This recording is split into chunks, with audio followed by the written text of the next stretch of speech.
Hai sahabat-sahabat channel Sabar Talks.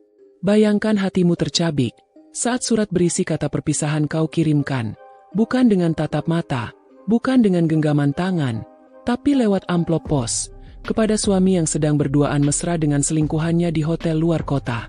Apa yang terjadi setelah amplop itu sampai di tangannya? Akankah rumah tangga ini runtuh seketika? Atau justru lahir badai yang lebih dahsyat? Namun sebelumnya, kalau kamu suka cerita yang menyentuh hati, klik subscribe sekarang juga ya. Jangan lupa like videonya. Dan tulis di komentar kamu nonton dari mana. Siapa tahu, ada teman satu kota di sini. Dan sekarang, mari kita mulai kisah hari ini. Malam itu sunyi. Hanya detak jam dinding yang terdengar jelas. Seolah menghitung perlahan waktu yang berjalan begitu lambat. Aku duduk di ruang tamu, menunggu Bima pulang dari kantor. Jam sudah menunjukkan pukul 11 malam, namun kabar darinya tak juga datang. Ponselku beberapa kali kubuka, hanya untuk melihat layar kosong tanpa notifikasi. Tidak ada pesan, tidak ada panggilan, tidak ada kabar dari seorang suami pada istrinya.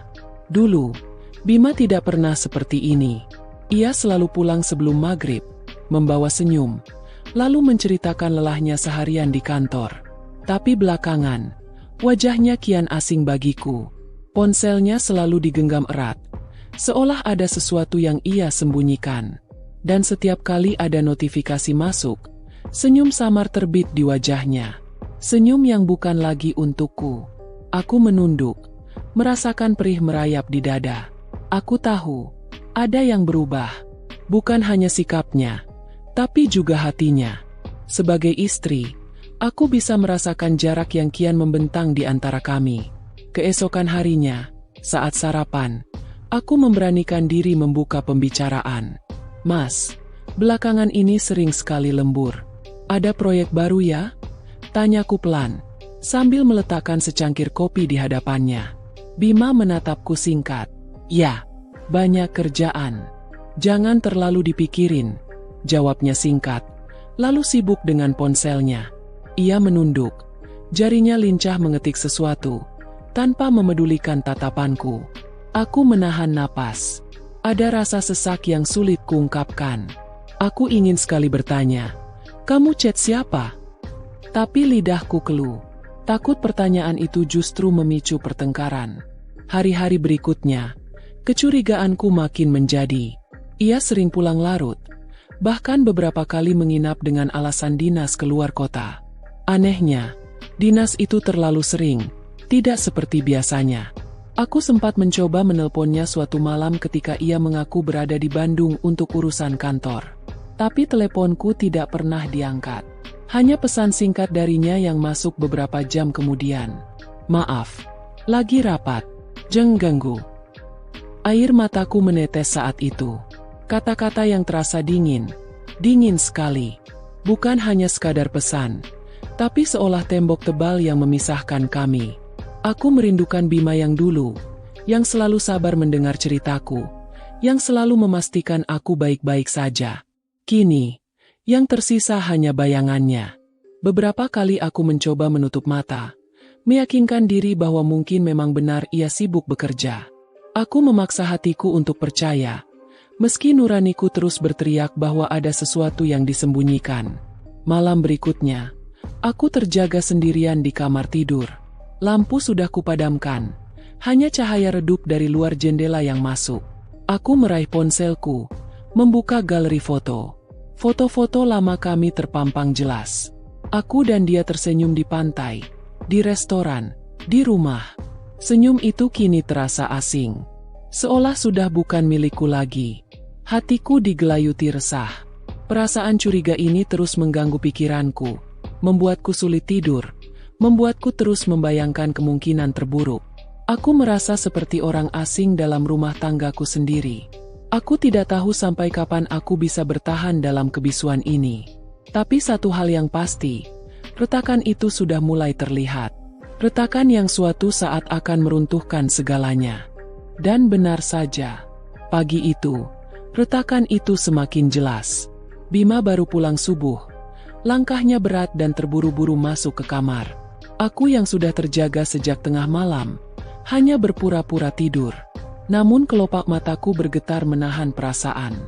Aku mendengar suara kunci mobilnya diletakkan di meja. Jaketnya dilempar sembarangan. Lalu ia langsung rebah ke kasur. Bau parfum asing samar tercium. Bukan bau parfum yang biasa ia gunakan. Dan jelas bukan bau tubuhnya setelah seharian bekerja. Ada sesuatu yang ganjil. Sesuatu yang menohok nurani seorang istri. Aku membalikkan tubuh. Berpura-pura baru bangun. Baru pulang, Mas? Tanyaku dengan nada lirih. Ia melirik sekilas. Wajahnya lelah namun lebih tepatnya menghindar. Iya, kerjaan mendadak. Rapat panjang. Aku menelan ludah. Rapat sampai subuh. Nada suaraku kali ini terdengar dingin. Bima terdiam sejenak. Lalu menghela napas panjang. Rani, aku capek. Jangan mulai lagi dengan curigaanmu. Hatiku langsung bergetar. Kalimat itu seperti cambuk yang menghantam jiwaku. Aku bukan curiga tanpa alasan. Aku seorang istri yang hanya ingin kejelasan. Kalau memang kerja, kenapa tidak ada kabar? Satu pesan saja, Mas.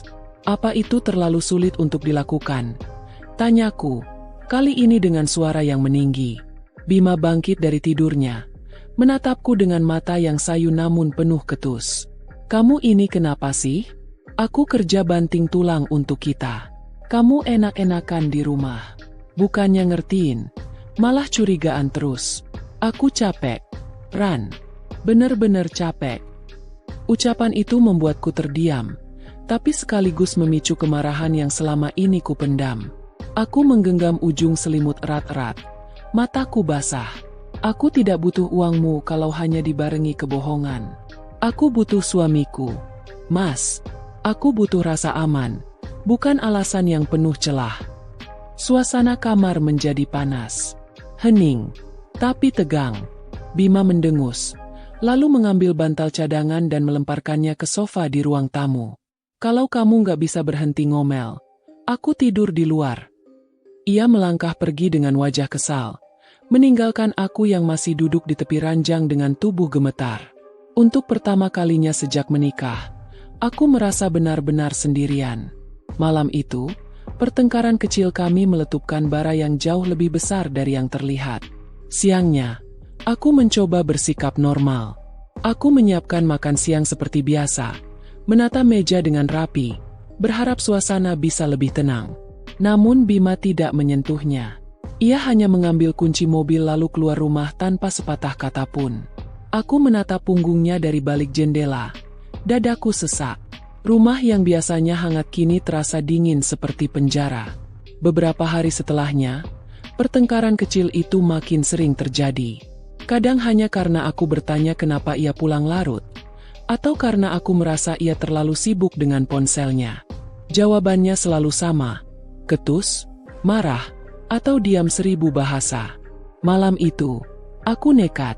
Saat ia sedang mandi, aku melihat ponselnya di meja. Jari-jariku gemetar saat meraihnya. Aku tahu ini salah, tapi hatiku sudah tidak kuat lagi dengan kecurigaan yang terus menghantui. Kunci sandi ponsel itu sudah berubah. Aku mencoba beberapa kemungkinan, tapi selalu gagal. Detak jantungku makin kencang. Tiba-tiba pintu kamar mandi terbuka. Bima keluar hanya dengan handuk melilit pinggang. Matanya langsung tertuju ke ponsel di tanganku. Apa yang kamu lakukan? Suaranya dingin, penuh ancaman. Aku tercekat, tubuhku kaku. Aku cuma pengin tahu, Mas, aku istrimu. Kenapa sekarang aku merasa seperti orang asing di rumah ini? Bima merebut ponsel itu dengan kasar, lalu menatapku tajam. Kamu nggak punya hak ngatur hidupku sampai segitunya. Kalau aku ganti sandi, itu urusanku. Jangan pernah coba-coba buka ponselku lagi. Air mataku jatuh seketika. Aku tidak menyangka kata-kata sekejam itu keluar dari mulut suamiku. Aku hanya bisa menunduk, menahan isak yang memukul dada. Sejak saat itu, aku tahu, pertengkaran kecil kami bukan lagi sekadar adu argumen biasa. Ini adalah awal kehancuran. Aku berdiri di depan cermin malam itu, menatap wajahku sendiri. Wajah yang pucat, mata yang sembab, senyum yang telah hilang. Aku bergumam lirih pada diriku sendiri. Sampai kapan aku bisa bertahan begini? Dan di titik itu, aku sadar, pertengkaran kecil yang terus berulang ini hanya akan membawa pada satu kenyataan pahit yang harus kuhadapi. Aku tidak bisa lagi menutup mata. Aku harus tahu kebenarannya. Aku harus menemukan bukti yang selama ini kutakuti. Hari itu, Bima bilang akan berangkat lebih pagi ke kantor. Katanya ada rapat mendadak. Aku mengantarnya sampai depan pintu, tersenyum kaku meski hatiku terasa sesak. Begitu pintu rumah tertutup, aku segera kembali ke kamar, membuka lemari, dan menggeledah saku-saku celana kerjanya. Tanganku gemetar, keringat dingin membasahi pelipis. Di saku celana hitamnya, aku menemukan sesuatu. Sebuah struk pembayaran hotel. Mataku membelalak. Nama hotel itu jelas tertulis, lengkap dengan tanggal menginapnya. Hatiku langsung tercekat, karena tanggal itu persis saat ia bilang sedang dinas di Bandung. Tanganku bergetar hebat. Aku menatap struk itu lama sekali, berharap aku salah lihat. Tapi tulisan di atas kertas itu tidak mungkin berbohong. Dadaku sesak, air mataku jatuh tanpa bisa kutahan. Aku terduduk di lantai kamar, menggenggam kertas itu seperti menggenggam pisau yang menusuk jantungku sendiri. Sepanjang hari, pikiranku kalut. Aku tidak bisa makan, tidak bisa tenang. Aku hanya menatap kosong ke arah pintu rumah, menunggu kepulangannya dengan sejuta pertanyaan yang berkecamuk. Malamnya, saat Bima pulang, aku tidak bisa lagi menahan diri. "Mas," ucapku pelan, menatapnya dengan mata yang basah. Ia menaruh tas kerjanya di meja, lalu menoleh dengan ekspresi lelah. "Kenapa lagi?" tanyanya dingin. Aku mengangkat kertas itu tinggi-tinggi. "Ini apa?" Suaraku bergetar, namun tajam. Bima menatap struk itu sekilas, lalu wajahnya berubah pucat. Ia segera meraih kertas itu, mencoba merebutnya dariku. "Jangan asal nuduh, Rani." Aku mundur selangkah, menggenggam kertas itu erat-erat. "Nuduh? Jadi selama ini kamu bohong? Kamu bilang dinas di Bandung, tapi ternyata menginap di hotel dengan siapa?" "Jawab, Mas. Dengan siapa kamu di sana?" Bima terdiam, wajahnya kaku. Ia mencoba menguasai diri, lalu berkata ketus, "Aku nggak wajib jelasin apa-apa ke kamu. Itu urusanku." Jawaban itu menusukku lebih dalam daripada 1000 pisau. Hatiku hancur. Aku menjerit, "Aku istrimu, Mas.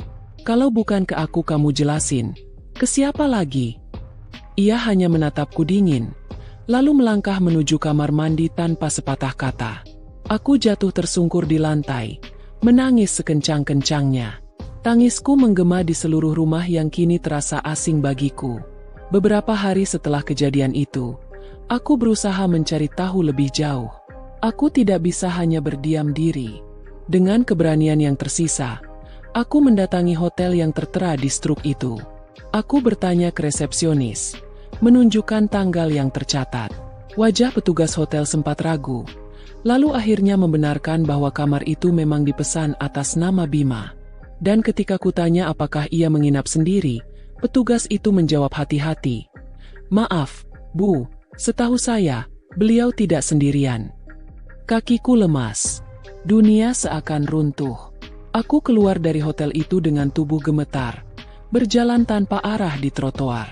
Hujan turun tiba-tiba, membasahi tubuhku yang sudah rapuh. Tapi aku tidak peduli.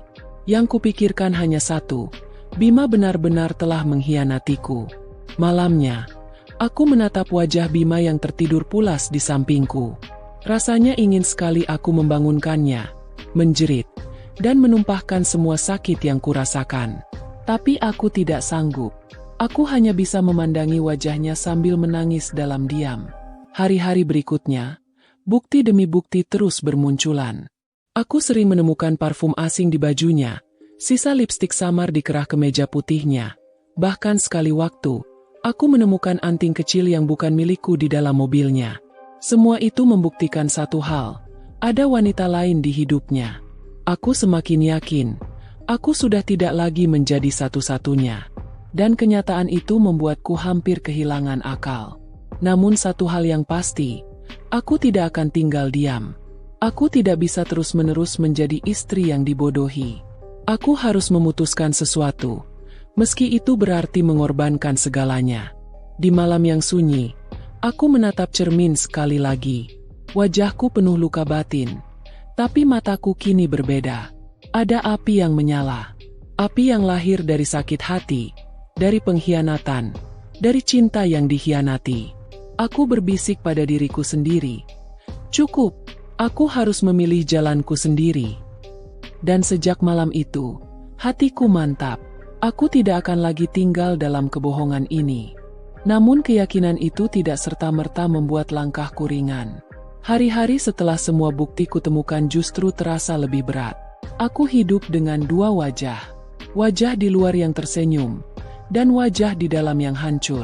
Aku tetap menyiapkan sarapan, tetap melipat baju Bima, tetap menjalankan peranku sebagai istri. Tapi di balik itu semua, ada luka yang terus ku sembunyikan rapat-rapat. Luka yang setiap hari menggerogoti hatiku. Pagi itu, aku menata meja makan seperti biasa. Telur dadar, tempe goreng, dan teh hangat. Bima duduk sambil membuka koran. Wajahnya tenang, seolah tidak ada apa-apa. Sesekali ia memainkan ponselnya, tersenyum tipis pada sesuatu yang jelas bukan ditujukan padaku. Aku memperhatikannya diam-diam, lalu menunduk cepat-cepat. Rasanya perih, tapi aku tidak boleh terlihat lemah. "Mas, nanti pulang makan di rumah, kan?" Tanyaku pelan, mencoba terdengar biasa saja. Bima menutup korannya, menatapku sekilas. "Kayaknya enggak, ada meeting sama klien." Aku tersenyum kaku, mengangguk. "Baik." Padahal di dalam hati, aku tahu, meeting yang ia maksud mungkin hanya alasan untuk bertemu dengan wanita itu. Tapi aku tidak berani lagi menanyakan. Setiap kali aku menyinggung hal itu, pertengkaran selalu meledak. Dan aku lelah dengan pertengkaran. Aku memilih diam. Diam yang penuh luka. Malamnya, aku berbaring di kamar sendirian. Bima belum pulang, dan aku sudah tak lagi menunggu. Aku hanya menatap kosong ke langit-langit. Sementara ponselku kugenggam erat. Aku ingin menelpon, ingin menanyakan keberadaannya. Tapi aku tahu, jawabannya hanya akan menambah sakit. Jadi aku hanya mendekap bantal, membiarkan air mata mengalir tanpa suara. Hari-hari berikutnya, aku menjalani hidup seperti boneka. Aku tersenyum di depan tetangga, tertawa kecil ketika bercakap dengan sahabatku, bahkan menenangkan ibu yang sempat menanyakan kondisi rumah tanggaku. Aku berkata semuanya baik-baik saja. Padahal tidak. Semuanya sudah retak. Di dapur, aku sering menatap panci yang sedang kupakai memasak, sambil berpikir, apakah aku masih istri? Atau hanya sekadar pembantu di rumah ini, yang tugasnya hanya melayani, sementara hati suamiku entah sudah kemana? Sore itu, sahabatku, Sinta, datang tanpa kabar. Ia menatapku lekat, lalu langsung memelukku. "Ran, wajahmu pucat sekali. Kamu kenapa?" Aku tersenyum, berusaha menahan tangis. "Aku baik-baik saja, Sin." Tapi Sinta tahu. Ia menggenggam tanganku erat. Suaranya lembut tapi tegas. "Kamu gak usah pura-pura sama aku. Aku tahu ada yang kamu simpan." Mendengar itu, bendungan air mataku jebol. Aku menangis di pelukannya. Tubuhku bergetar hebat. Dia selingkuh. Sin, aku punya buktinya. Struk hotel, anting perempuan di mobilnya, semuanya jelas. Tapi aku gak bisa berbuat apa-apa. Aku gak kuat, Sin. Sinta menepuk pundakku pelan, lalu berkata dengan mata berkaca-kaca. "Rani, kamu perempuan yang terlalu baik. Tapi jangan sampai kebaikanmu dimanfaatkan. Kamu punya harga diri. Jangan biarkan dia terus menyakiti kamu." Kata-kata itu menamparku. Untuk pertama kalinya, aku mendengar suara lain selain dari hatiku sendiri. Suara yang menyuruhku bangun, bukan terus tenggelam dalam air mata. Malam itu, aku duduk sendirian di meja makan. Di hadapanku, surat nikah kami terbuka. Lembarannya sudah menguning karena usia. Aku menatap nama kami berdua yang tercetak di sana. Dulu, kertas ini adalah janji suci. Tapi sekarang, kertas ini terasa seperti belenggu. Tanganku bergetar ketika meraih pena. Aku tidak menulis apapun malam itu. Hanya menggenggam pena sambil menatap kosong ke arah kertas kosong di depanku. Hatiku bergemuruh. Ada dorongan kuat untuk menuliskan keputusan terbesar dalam hidupku. Tapi aku masih ragu. Aku menyimpan semua itu, menutup lembaran kertas, lalu memasukkannya kembali ke dalam laci. Aku tahu waktunya akan tiba. Aku hanya perlu menunggu detik yang tepat. Sejak hari itu, aku benar-benar menjadi dua pribadi. Aku yang melayani Bima seperti biasa, dan aku yang diam-diam menyiapkan langkah perpisahan. Setiap kali Bima berangkat dengan alasan dinas, aku tidak lagi menangis. Aku hanya menatap punggungnya, lalu berkata dalam hati, "Pergilah, karena suatu hari nanti, kamu akan kehilangan segalanya." Luka itu kini kusimpan rapi. Tapi luka yang tersimpan bukan berarti hilang. Ia justru semakin tajam, semakin kuat. Dan aku tahu, pada akhirnya luka ini akan membawaku pada satu keputusan yang tidak bisa ditarik kembali.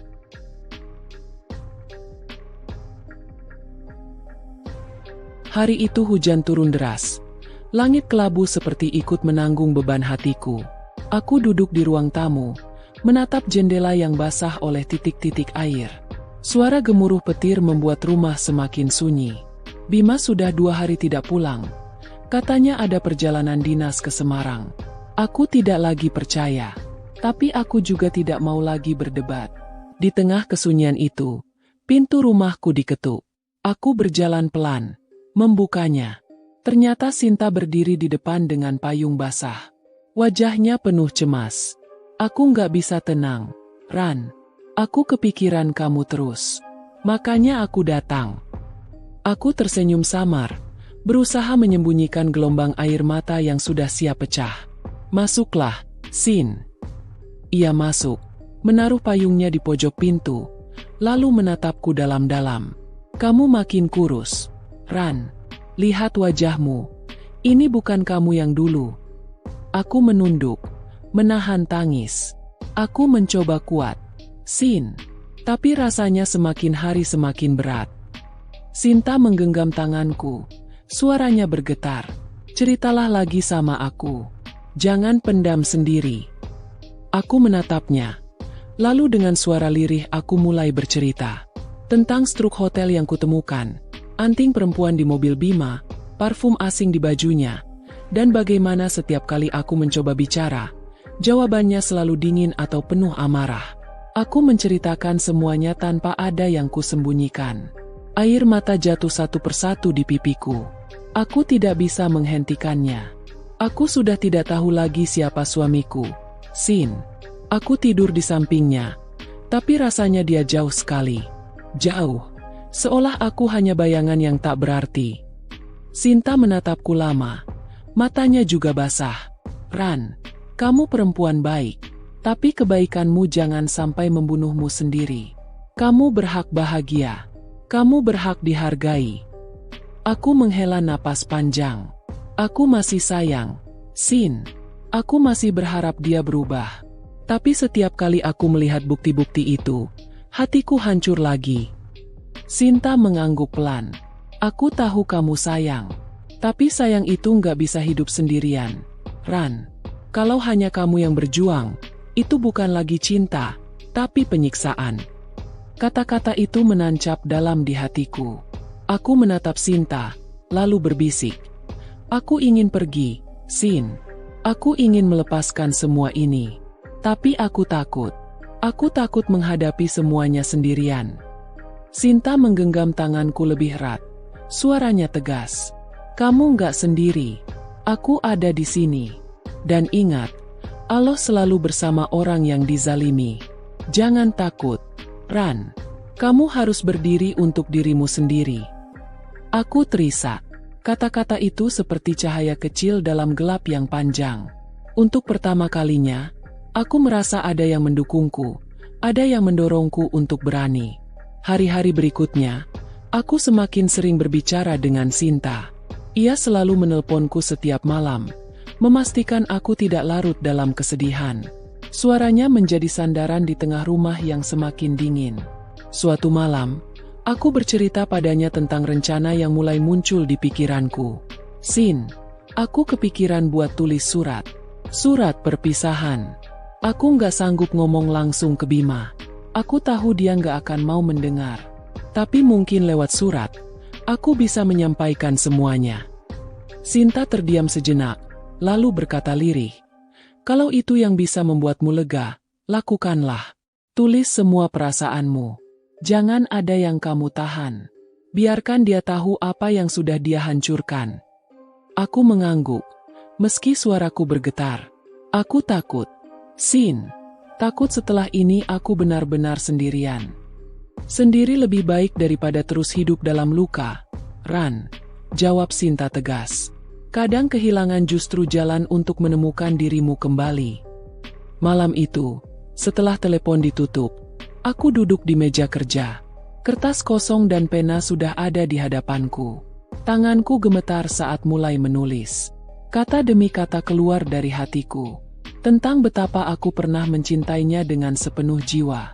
Tentang betapa sakitnya dikhianati.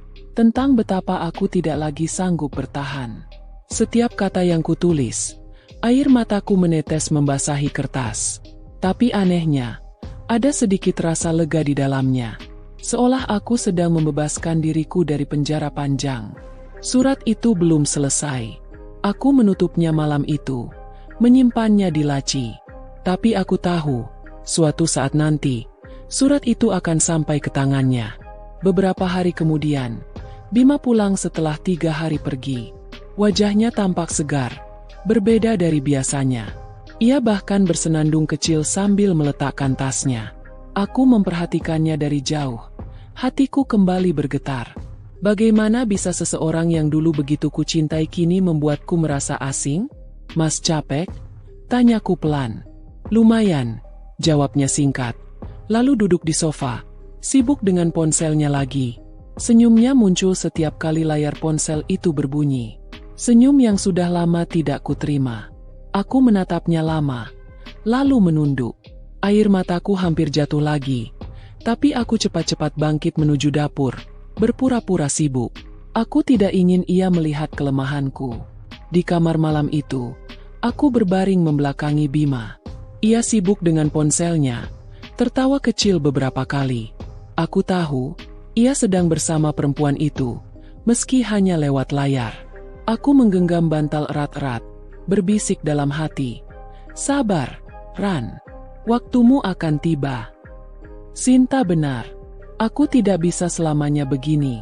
Surat itu akan menjadi jalanku keluar. Jalanku untuk kembali bernapas. Aku hanya menunggu saat yang tepat. Dan aku tahu, saat itu sudah semakin dekat. Hari itu matahari bersinar terik.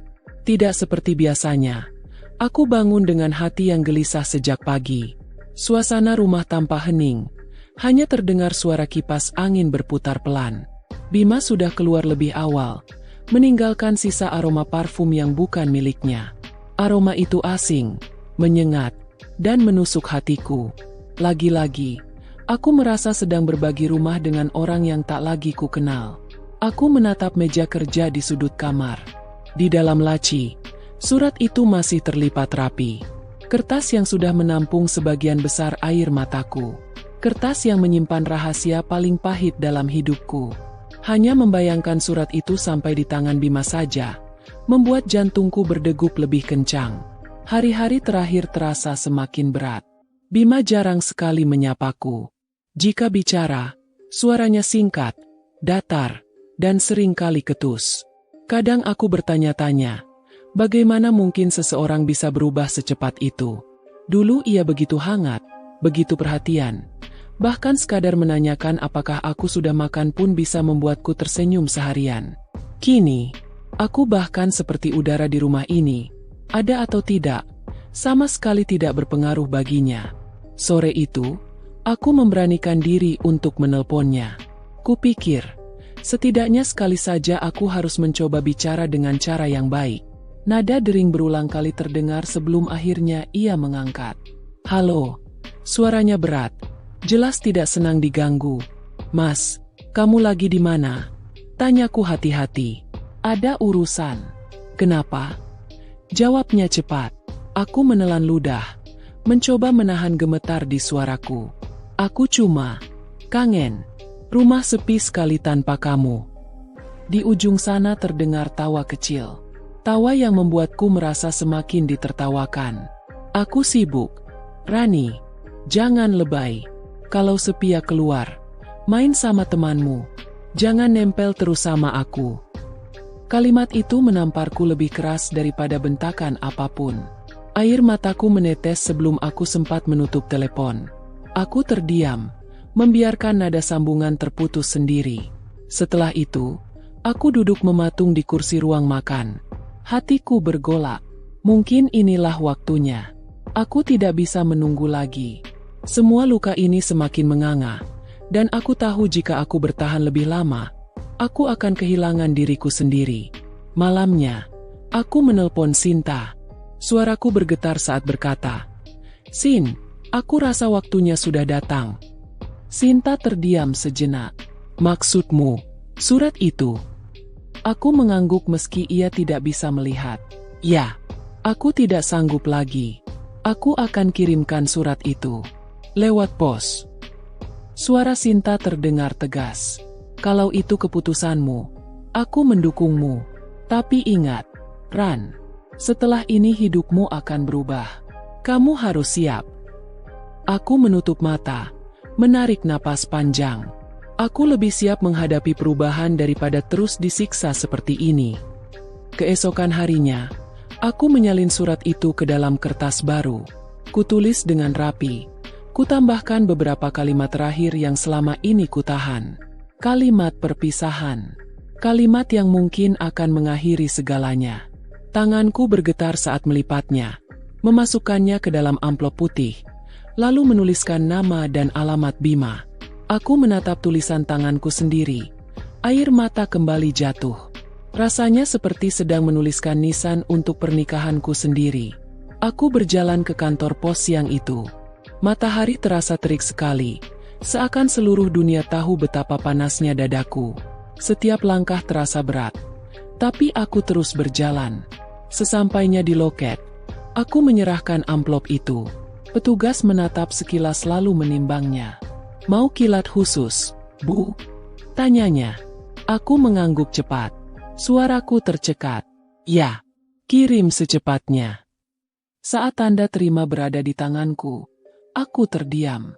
Amplop itu sudah tidak lagi bersamaku. Ia sudah lepas. Akan menuju ke tangan Bima. Jantungku berdebar tak karuan.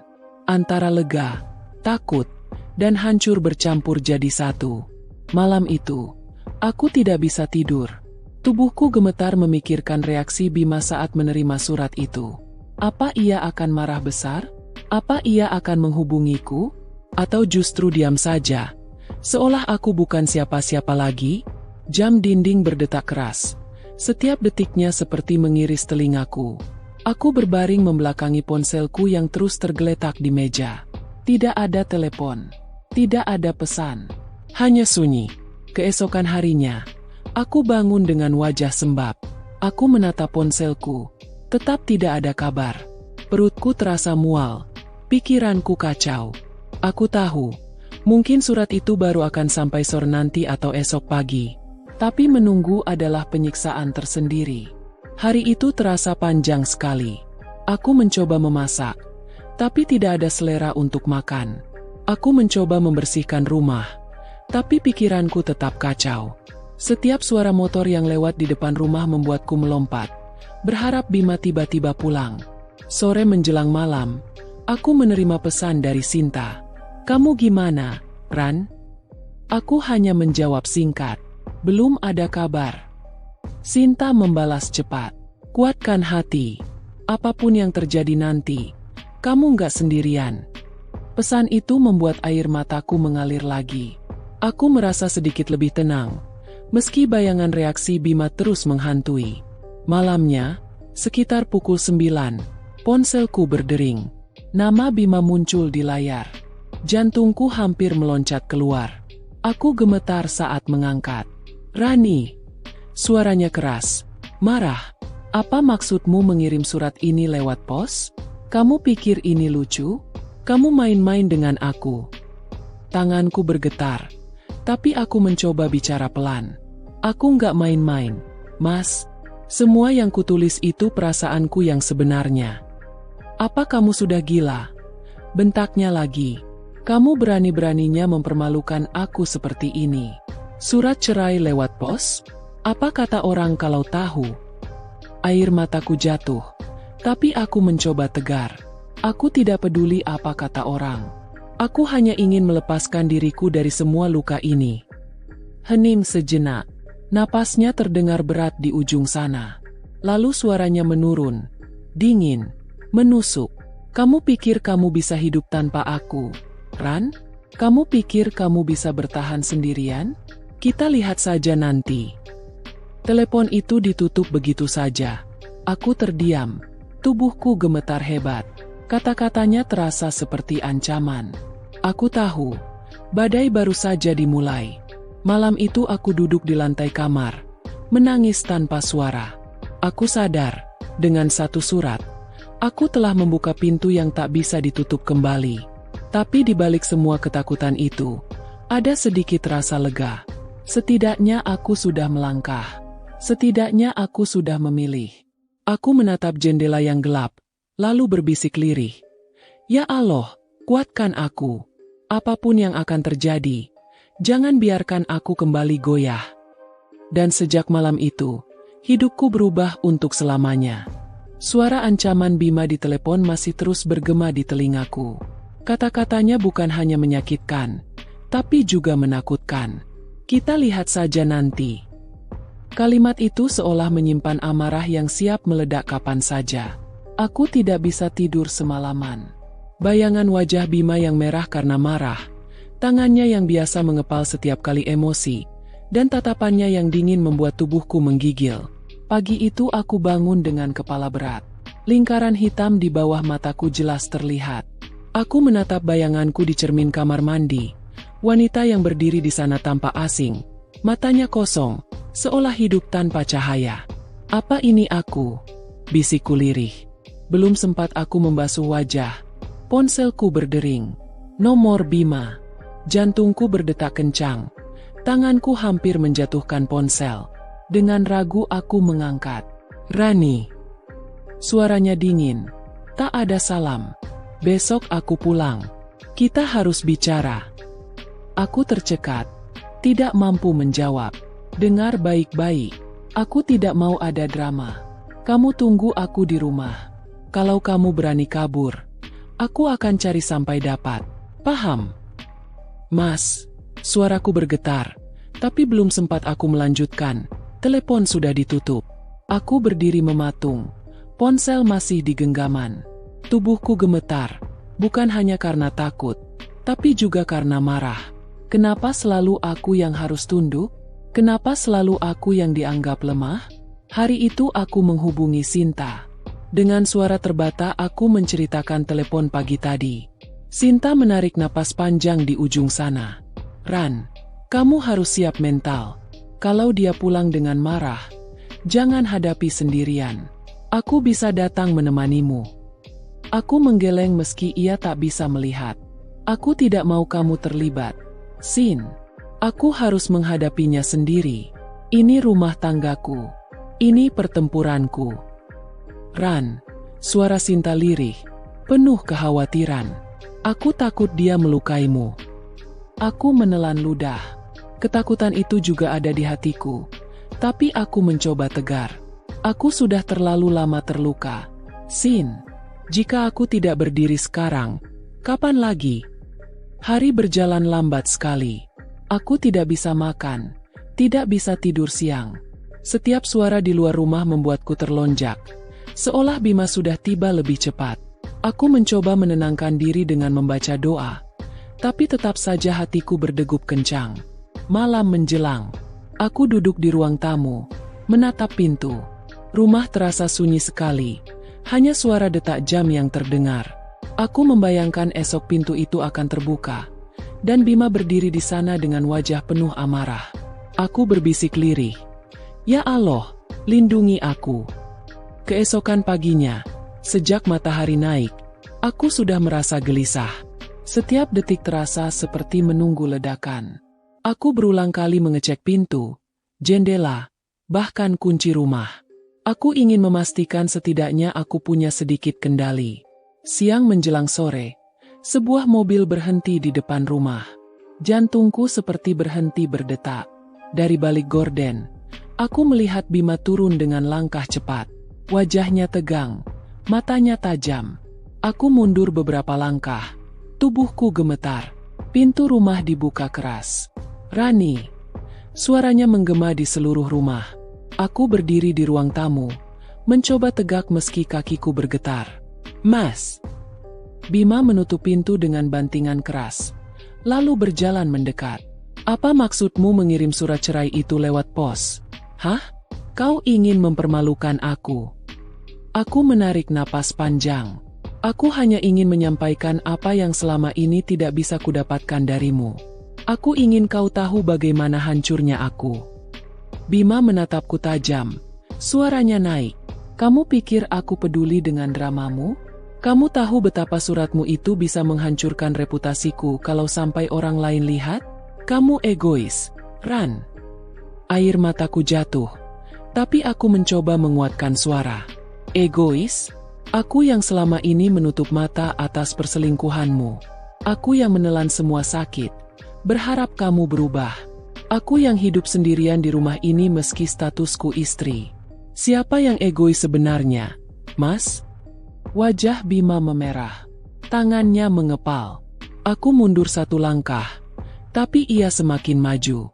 "Jaga mulutmu, Rani." Aku menegakkan tubuh, meski hatiku ciut. Aku tidak akan diam lagi. Aku sudah terlalu lama diam. Kalau kau mau marah, marahlah.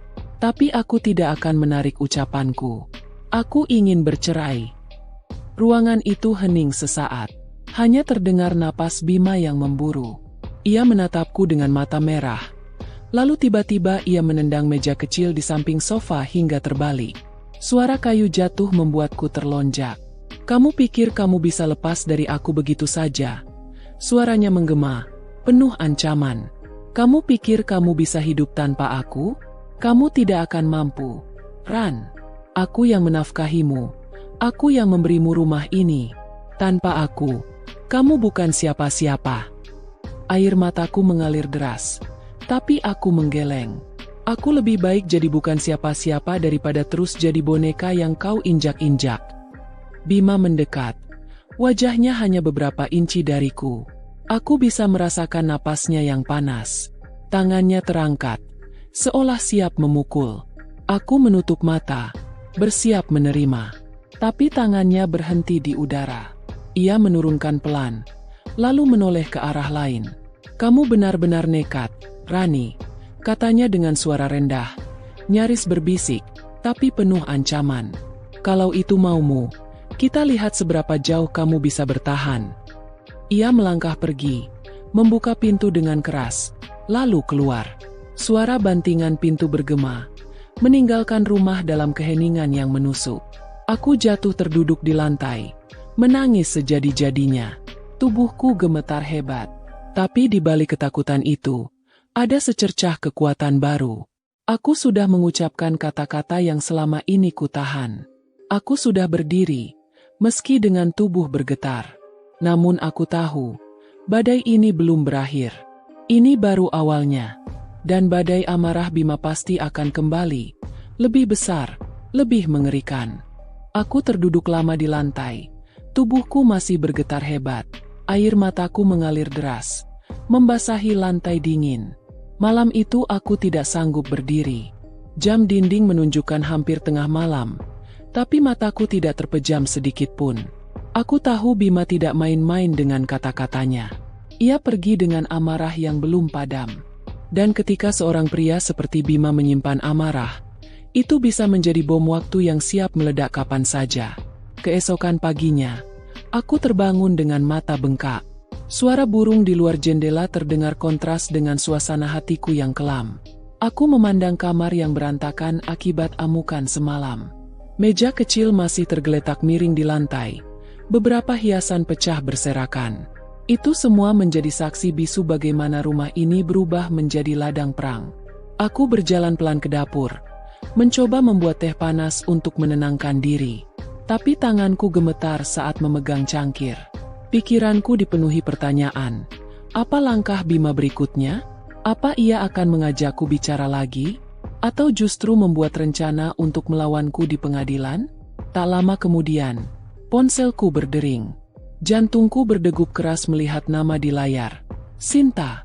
Aku cepat-cepat mengangkat. Ran. Aku nggak tenang semalaman. Kamu gimana? Bima pulang? Suara Sinta terdengar cemas. Aku menarik napas panjang, berusaha menahan isak. Dia pulang. Sin. Marah besar. Dia banting meja. Hampir saja dia memukulku. Ya Allah, Ran. Suara Sinta meninggi. Kenapa kamu nggak kabarin aku? Aku kan bilang mau temenin kamu. Aku terdiam, lalu berkata lirih. Aku harus hadapi sendiri, Sin. Tapi aku takut. Dia bilang ini belum selesai. Aku tahu dia akan melakukan sesuatu. Di ujung sana, Sinta menghela napas panjang. Ran, kamu nggak bisa terus begini. Kalau perlu, kamu harus minta perlindungan. Kamu nggak tahu apa yang dia bisa lakukan kalau marahnya meledak lagi. Aku menutup mata. Air mata jatuh. Aku hanya ingin hidup tenang. Sin, kenapa itu terasa mustahil? Hari itu terasa berjalan sangat lambat. Aku mencoba menyibukkan diri, tapi rasa takut selalu datang menghantui. Setiap suara kendaraan di depan rumah membuatku waspada. Setiap ketukan kecil membuat jantungku melompat. Sore menjelang, tiba-tiba ada suara motor berhenti di depan. Aku menyingkap gorden, dan benar, itu Bima. Ia turun dengan wajah dingin, menenteng sebuah map hitam di tangannya. Aku buru-buru mundur. Tubuhku menegang. Pintu rumah dibuka. Kali ini ia tidak membanting, tapi langkahnya tegas. Matanya tajam menusuk. Duduk. Suaranya berat, memerintah. Aku menelan ludah, lalu duduk di sofa.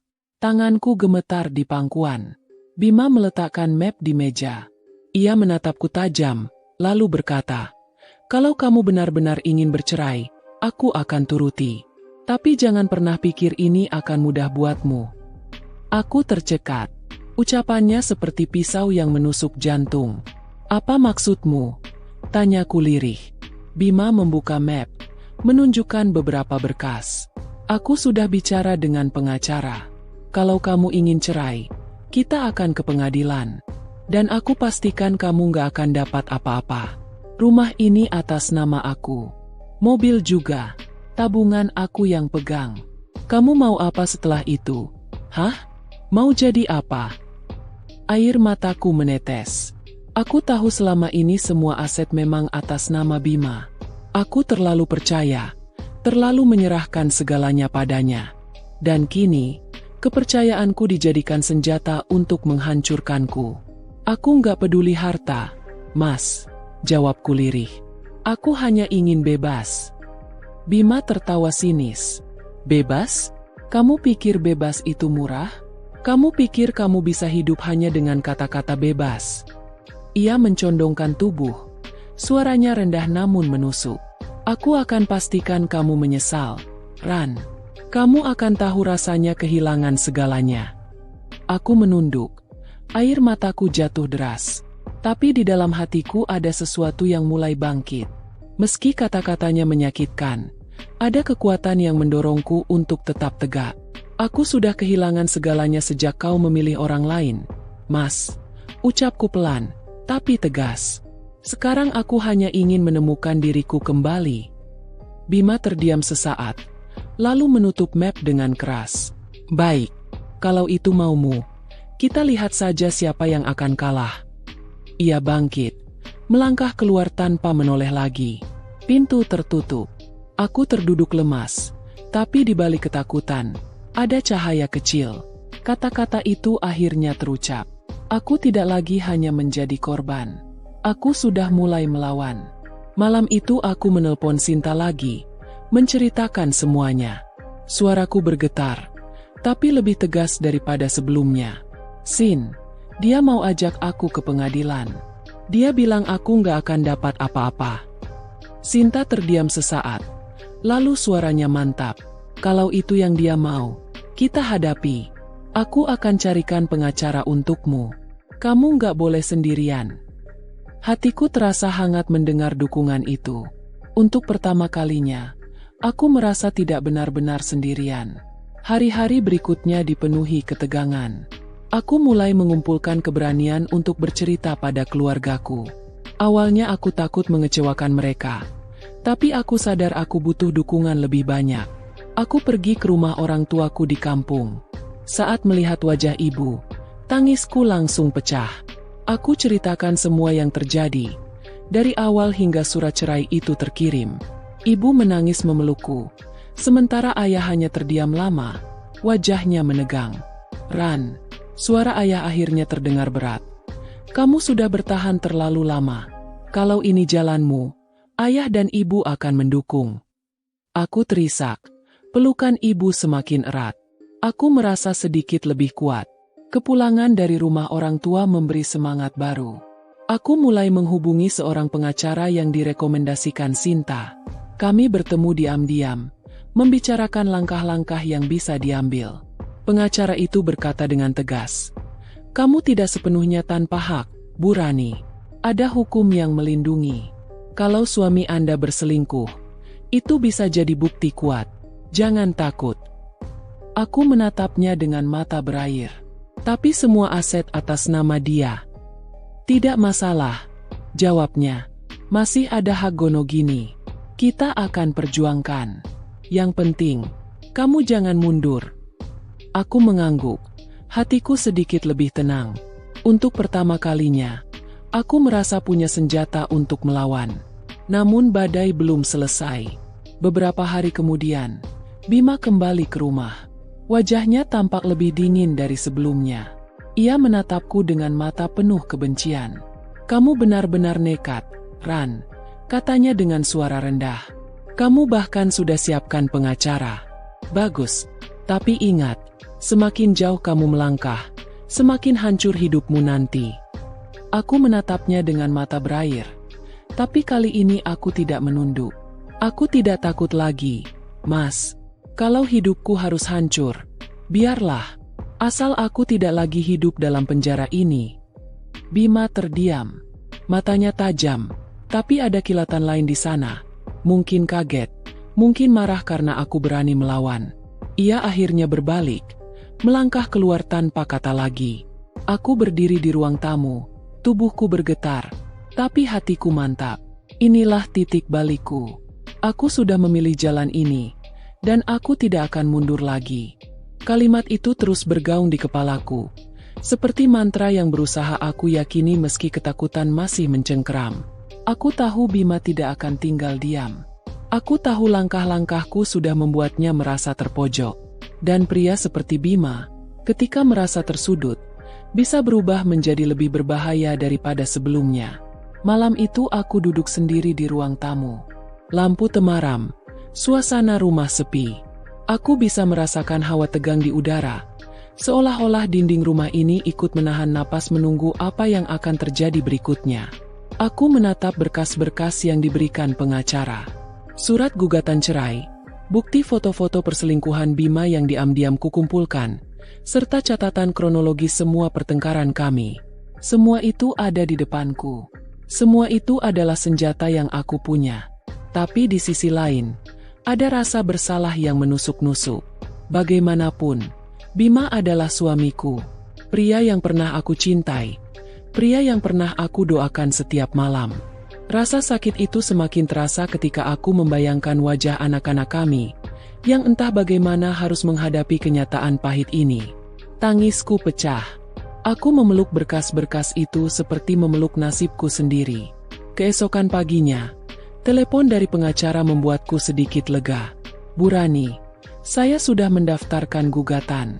Sidang pertama akan dijadwalkan 2 minggu lagi. Persiapkan diri Anda. Jangan takut. Kita punya bukti kuat. Aku mengangguk meski ia tak bisa melihatku. Terima kasih, Pak. Saya akan siap. Tapi ternyata ketenangan itu hanya bertahan sebentar. Sore harinya, Bima kembali. Kali ini ia tidak datang sendiri. Ada seorang pria berjas hitam bersamanya. Aku bisa menebak, pengacaranya. Aku berdiri di ruang tamu. Jantungku berdetak kencang. Bima tersenyum sinis. Jadi benar, ya, kamu berani gugat aku. Aku menelan ludah. Aku hanya ingin keluar dari semua ini, Mas. Pengacara Bima maju selangkah, menaruh sebuah amplop coklat di meja. Ini jawaban resmi dari pihak kami. Suami Anda menolak gugatan cerai dengan alasan tidak sah. Justru, beliau akan melaporkan Anda dengan tuduhan meninggalkan kewajiban sebagai istri. Aku tertegun. Apa? Bima menyeringai. Kamu kira aku akan diam saja? Kamu kira gampang menjatuhkan aku? Air mataku mulai menggenang. Aku punya bukti perselingkuhanmu, Mas. Bima mencondongkan tubuh. Wajahnya semakin dekat. Kamu pikir bukti itu cukup? Aku bisa balikan semuanya. Aku bisa bilang kamu yang selingkuh. Aku punya orang-orang yang siap bersaksi. Dunia akan percaya padaku, bukan padamu. Aku terdiam. Rasanya tubuhku gemetar hebat. Bima bukan hanya licik, tapi juga tega memutarbalikkan kenyataan. Setelah itu ia pergi dengan langkah angkuh, meninggalkan aku dalam kebisuan yang mencekam. Hari-hari berikutnya penuh tekanan. Telepon dari nomor tak dikenal terus berdatangan, berisi ancaman dan hinaan. Entah dari siapa, tapi aku yakin itu ulah orang-orang suruhan Bima. Di media sosial, akun-akun palsu mulai menyebarkan gosip buruk tentangku. Aku dituduh berselingkuh, dituduh istri durhaka. Aku hampir runtuh. Tapi setiap kali aku ingin menyerah, aku teringat kata-kata ibu. Kalau ini jalanmu, ayah dan ibu akan mendukung. Dan aku teringat dukungan Sinta, yang selalu menenangkanku di setiap malam penuh tangis. Aku tidak boleh kalah. Sidang pertama pun tiba. Aku berdiri di depan gedung pengadilan dengan tangan gemetar. Sinta menggenggam tanganku erat. Kamu bisa, Ran. Ingat, kamu nggak sendiri. Aku mengangguk, menahan air mata. Di ruang sidang, aku melihat Bima duduk dengan wajah tenang, penuh percaya diri. Di sampingnya, pengacaranya sibuk dengan berkas-berkas. Tatapannya sesekali mengarah kepadaku, tajam, penuh kebencian. Sidang berjalan tegang. Pengacaraku memaparkan bukti-bukti, mulai dari foto-foto, pesan-pesan di ponsel, hingga saksi dari tetangga yang pernah melihat Bima bersama wanita itu. Aku merasa sedikit lega. Tapi kemudian giliran pengacara Bima bicara. Ia dengan lancar memutarbalikkan cerita, menuduhku bersikap dingin sebagai istri, menuduhku lebih sering tinggal di rumah orang tua daripada bersama suami. Bahkan ia menyelipkan tuduhan aku punya hubungan khusus dengan seorang pria. Padahal itu fitnah keji.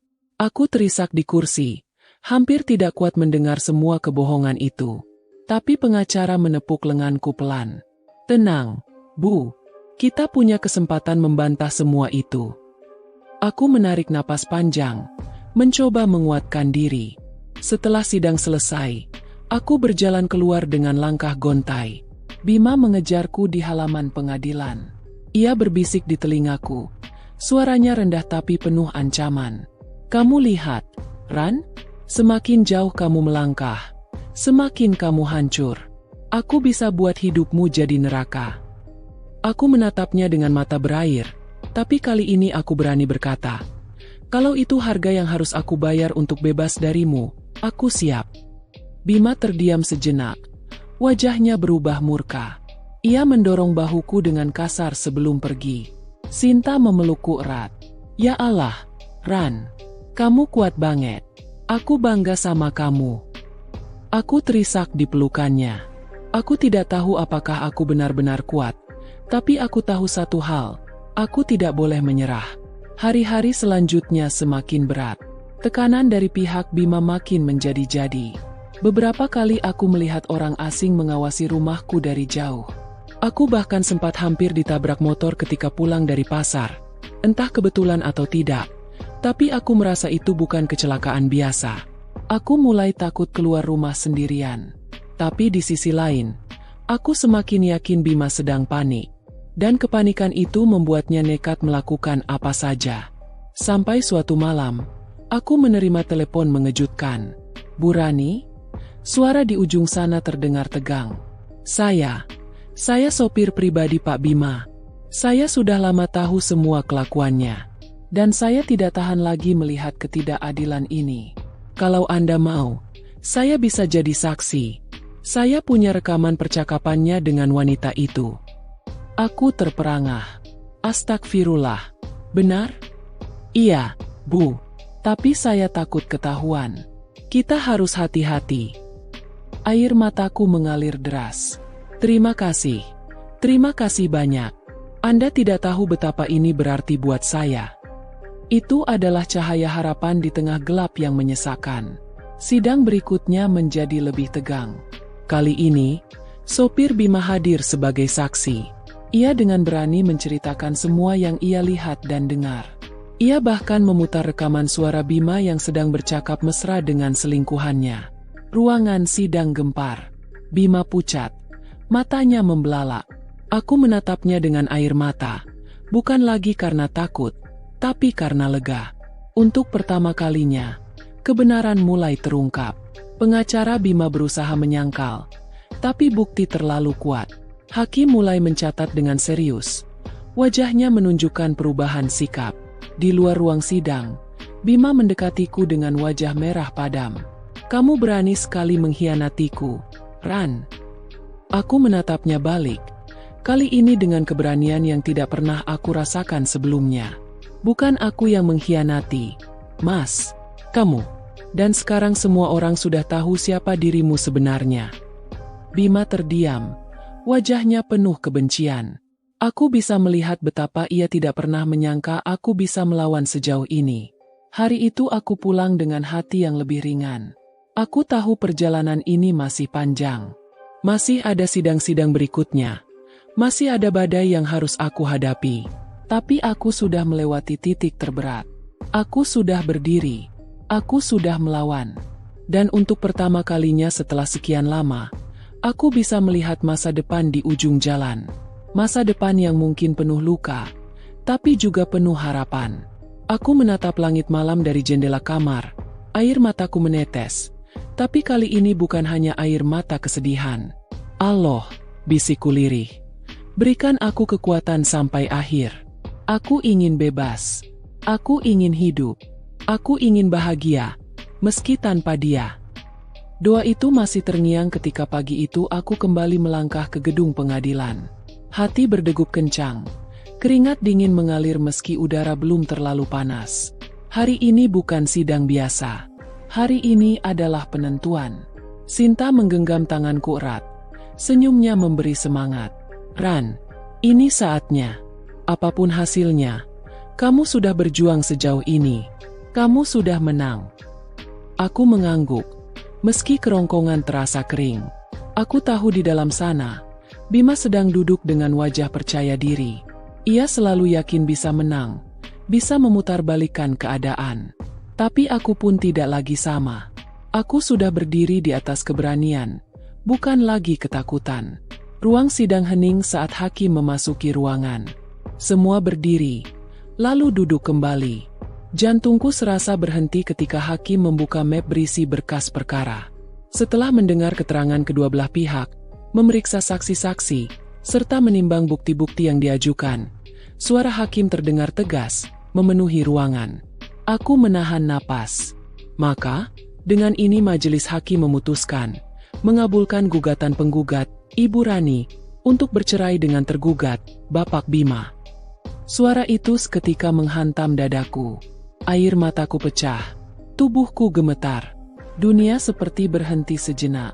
Hakim melanjutkan dengan suara tegas, hak asuh anak jatuh kepada ibu, dengan kewajiban nafkah dari ayah sesuai kemampuan. Pengadilan juga menyatakan bukti perselingkuhan tergugat sah dan meyakinkan. Aku menutup wajah dengan tangan. Tangis tak bisa lagi kubendung. Sinta memelukku erat, berbisik, "Alhamdulillah, Ran, Allah jawab doamu." Di sisi lain, Bima terlihat pucat. Rahangnya mengeras. Matanya penuh api. Ia berdiri dengan kasar. Kursinya hampir terjungkal. "Kalian semua salah," teriaknya, menunjuk hakim. "Ini fitnah. Aku nggak akan tinggal diam." Pengacaranya berusaha menenangkannya, tapi ia mengibaskan tangan, lalu menatapku tajam. Tatapannya seperti pisau, menusuk sampai ke hati. Aku menatap balik, meski air mata masih mengalir. "Ini bukan salah siapa-siapa, Mas. Ini konsekuensi dari perbuatanmu." Bima terdiam sejenak, lalu melangkah pergi dengan wajah murka. Keluar dari ruang sidang, aku menarik napas panjang. Udara terasa lebih ringan, seolah seluruh beban yang menindih pundakku selama ini perlahan terangkat. Aku sadar, perjalananku masih panjang. Aku akan menghadapi kehidupan baru sebagai ibu tunggal, menghadapi omongan orang, menghadapi luka yang belum sepenuhnya sembuh. Tapi hari ini, satu pintu besar telah tertutup, dan pintu lain terbuka untukku. Aku menggenggam tangan Sinta, tersenyum di sela tangis. "Aku bebas, Sin. Akhirnya aku bebas." Langkahku mungkin masih gemetar, tapi kali ini aku melangkah dengan hati yang lebih yakin.